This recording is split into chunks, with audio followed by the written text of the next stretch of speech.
La primera lectura que hemos escuchado de este lunes de la carta del apóstol Pablo a los Efesios, el apóstol nos hace un llamado verdaderamente estricto a un buen comportamiento de nuestra vida, a tener una buena conducta como cristianos.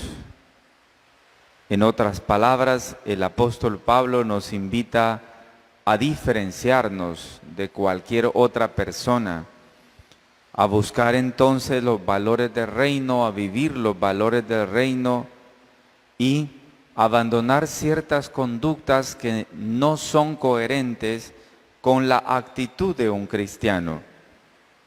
Si volvemos sobre ese pasaje durante este día y lo meditamos, en la carta a los Efesios, en el capítulo 4, 32 y siguientes, pues les invito a que juntos podamos volver a reflexionarlo, a escucharlo, porque el texto es mucho más que evidente.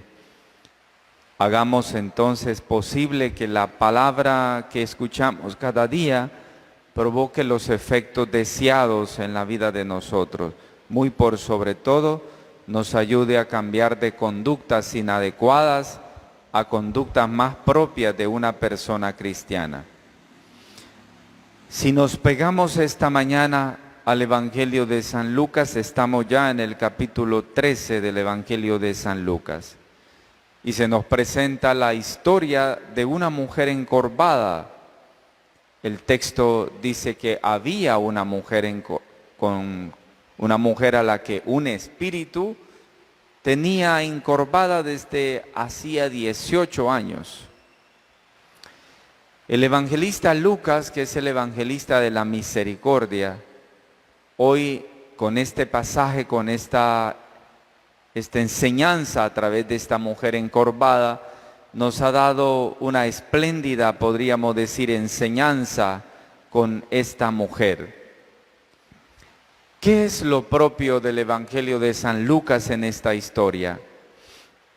Fíjese bien que también en la vida, no solo en la historia que nos cuenta el evangelista Lucas, sino que también en la vida cotidiana, también hay personas con fuertes desventajas en relación a otros. Personas a las cuales poco les ponemos atención. Personas que son abandonadas tristemente a su destino. Ese estilo de personas se trata, por ejemplo, de la mujer encorvada, pero podemos cambiarle ya el nombre a esa mujer encorvada por diversos rostros y personas actuales, de personas que viven una experiencia de abandono, que no tomamos en cuenta, que no son importantes para nosotros, que hemos perdido de vista y que hemos incluso sacado de nuestro corazón.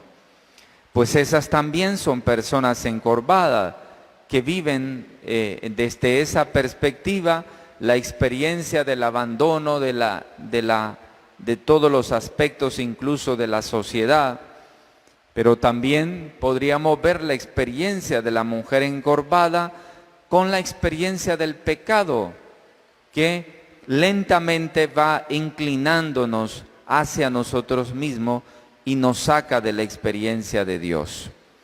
Veamos entonces qué significa estos aspectos para la vida nuestra.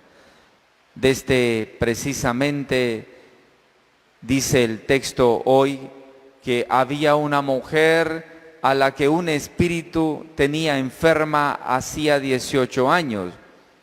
Y la califica con una actitud.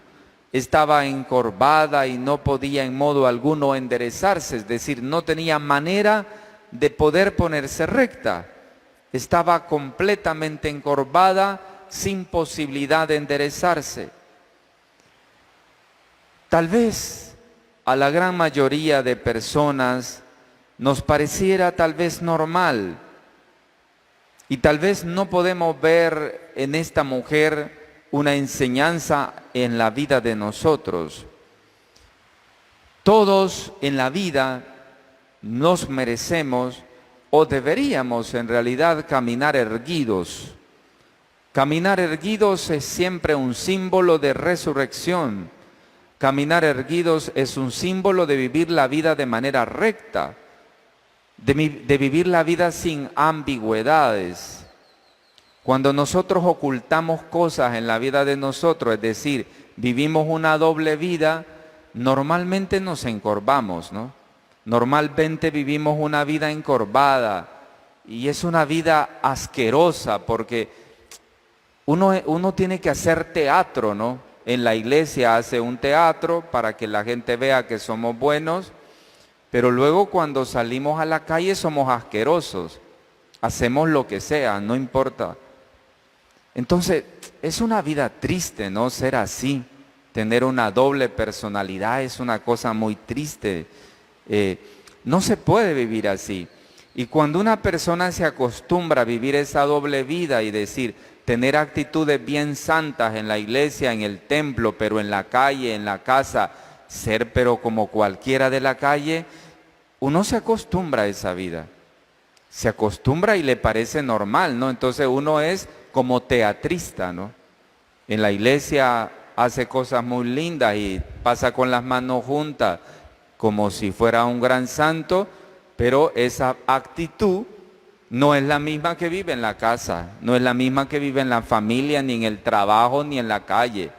En la calle la gente nos conoce por bocones, por vulgares hay veces, pero en la iglesia somos diferentes, en el templo. Eso precisamente es lo que el Señor quiere hoy abolir de nosotros, esa actitud que nos encorva, esa manera de vivir una doble vida que nos tira hacia el suelo, que no nos permite vivir erguido. El cristiano no puede vivir así. El cristiano tiene que vivir de frente, de pie, con la frente en alto. La frente tiene que estar hacia adelante, no estirada, no tirada hacia el suelo. Pero cuando vivimos doble vida, normalmente caminamos agachados. Una característica del que vive doble vida es que toda la vida camina agachado. Hay veces hasta pega en los postes, porque como no levanta la cabeza de vivir esa doble vida, de tener dos vidas a la vez, entonces uno está pega en los postes. Uno debe de caminar en la vida con la frente en alto, porque nadie lo puede tachar a usted de tener una doble vida, de tener dos actitudes. Uno tiene que ser una sola persona. Eso es lo que el Señor nos está pidiendo esta mañana. Donde quiera que vayamos debemos de ir de frente y parados de manera erguida. No podemos resignarnos a vivir esa doble experiencia. Por eso esta mujer hoy representa sin duda a diversas personas que quizá esas personas somos nosotros mismos que vivimos también esa experiencia.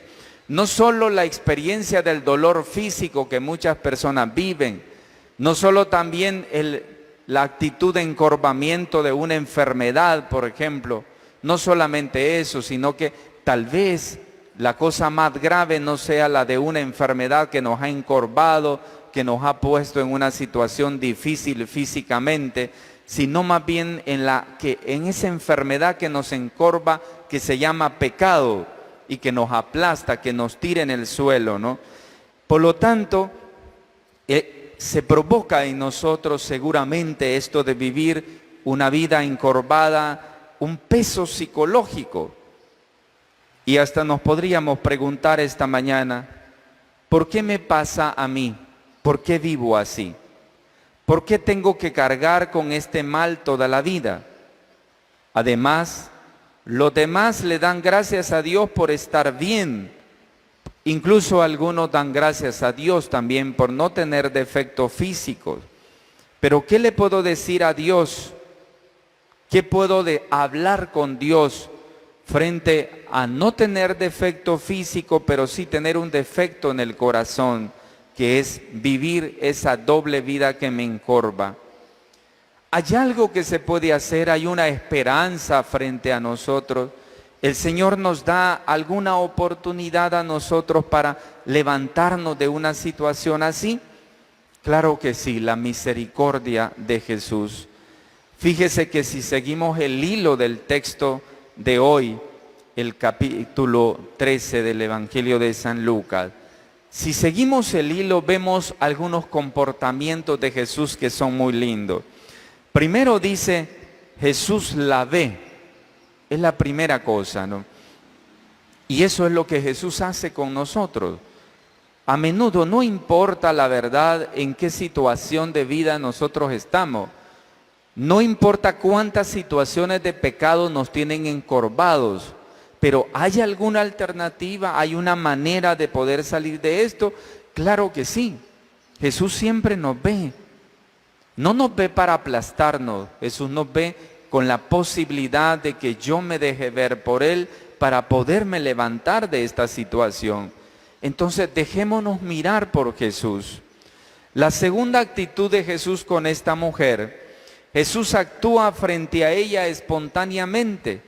No se hace rogar, entra en contacto con ella llamándola desde Él. Y dice el texto, y la llamó. El segundo gesto después de que Jesús nos mira, vuelvo a repetir, nos mira el Señor con su misericordia, no para condenarnos, sino que nos mira para llamarnos hacia Él, para poder estar con Él. Esa experiencia tenemos que permitírsela a Dios para poder llegar a encontrarnos con su voluntad y su misericordia y poder levantarnos de la actitud en la que nosotros estamos. Jesús hace el tercer gesto con la mujer, la libera, la liberó de su enfermedad y lo hace con la palabra que le pronuncia y con la imposición de mano. Qué perfecta relación para pensar en el sacramento de la reconciliación. Hay que dejarnos ver por el Señor. Vuelvo a repetirlo de nuevo, no para sentirnos condenados por nuestro pecado, por nuestra doble vida que llevamos, no por eso, sino porque el Señor aún en medio de esa porquería que todos vivimos, en medio de esa suciedad en la que todos vivimos, el Señor nos está viendo para abrazarnos, para decirnos, tengo una oportunidad para ti.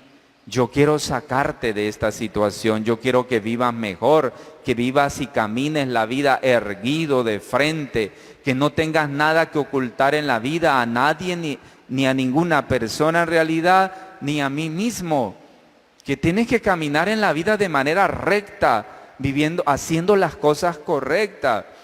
El Señor nos mira para eso, el Señor nos llama, nos acerca a su corazón. Y el tercer paso importante es tomar la decisión de ir al sacramento de la reconciliación para poder ser perdonados de verdad por el Señor. Él nos saca, ¿no?, de toda esa angustia que vive nuestra vida por el propio pecado.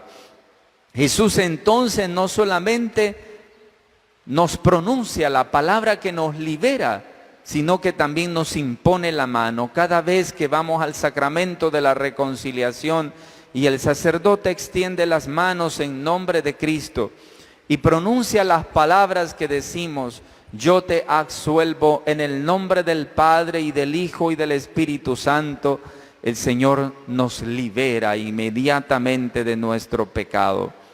¿Cuántas cosas tenemos en la iglesia para poder vivir la vida recta? Pero cuántas veces abandonamos esa experiencia y la riqueza de salvación que ya en la iglesia se nos ofrece.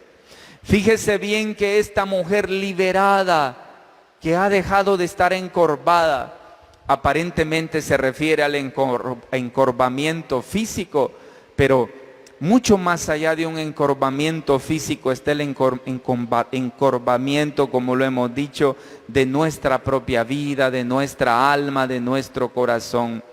Pero ¿qué pasó con esta mujer cuando se dejó mirar, se dejó llamar y se dejó liberar por Jesús?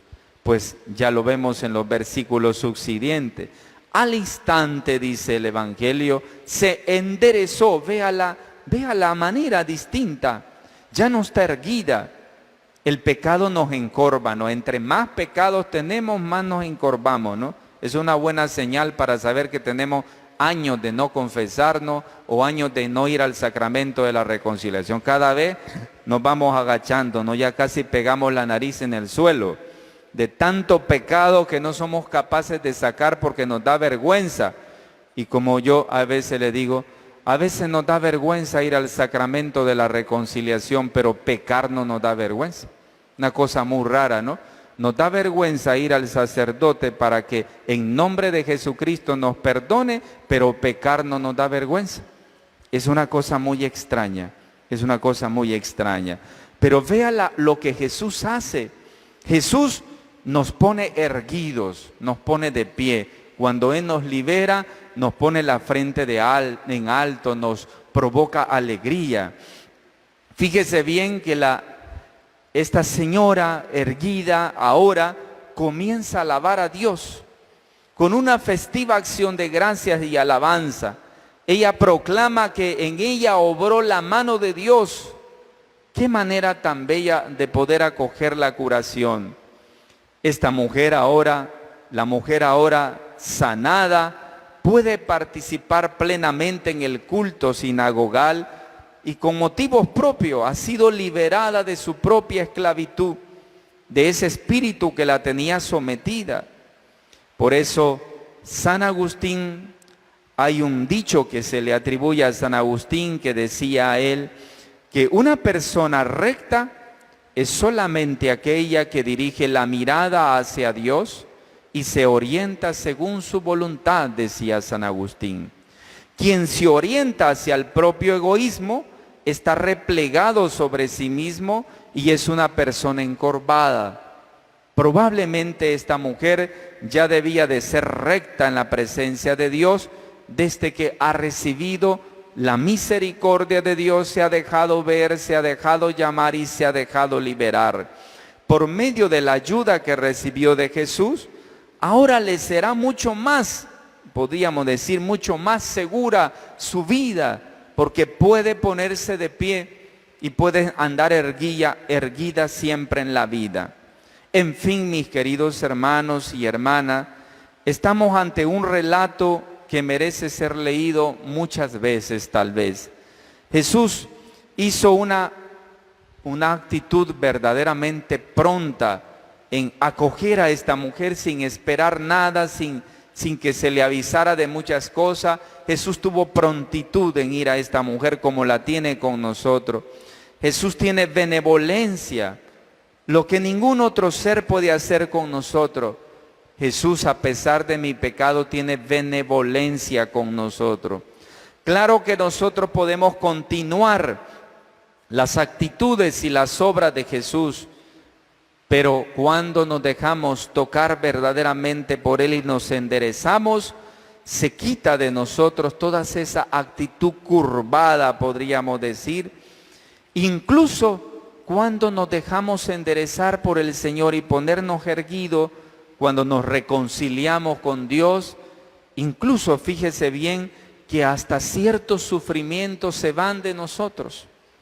Fíjese que hay personas que viven una angustia impresionante. Es una angustia casi permanente. Y mire que a veces, yo no sé si ustedes han escuchado, pero hay unos que dicen que van a los médicos y nada. El doctor dice, no, usted no tiene nada. Va al otro, nada.